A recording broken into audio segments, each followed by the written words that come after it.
காவல்துறையினர் அதிக அளவில் தேங்காய் வாகனங்களை மறித்து லஞ்சம் கேட்பதாக கூறி விவசாயிகள் வேதனை தெரிவிக்கின்றனர். மேட்டூர் அணையில் இருந்து உபரி நீர் மூலம் 100 ஏரிகள் நிரம்பும் திட்டத்தில் சேலம் மாவட்டத்தில் பல்வேறு ஏரிகள் நிரம்பி வருகின்றன. அதைத் தொடர்ந்து தற்போது எடப்பாடி சட்டமன்ற தொகுதிக்குட்பட்ட வைரவன் ஏரி மற்றும் வாத்திப்பட்டி ஏரி நிரம்பியுள்ளதால் தமிழக சட்டமன்ற எதிர்க்கட்சித் தலைவர் மற்றும் அதிமுக பொதுச் செயலாளர் எடப்பாடி பழனிசாமி நேரில் சென்று மலர் தூவி தண்ணீரை வரவேற்றார்.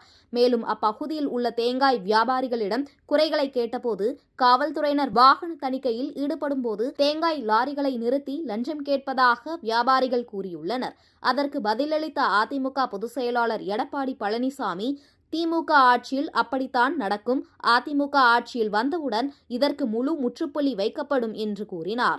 அப்போது பாட்டாளி மக்கள் கட்சியின் அன்புமணி ராமதாஸ் ஆதரவாளர்கள் அதிமுக பொதுச் செயலாளருக்கு உற்சாக வரவேற்பு அளித்தனர். மேலும் பாட்டாளி மக்கள் கட்சியினர் வருங்கால முதலமைச்சர் எடப்பாடியார் என்று கோஷங்களை எழுப்பினர்.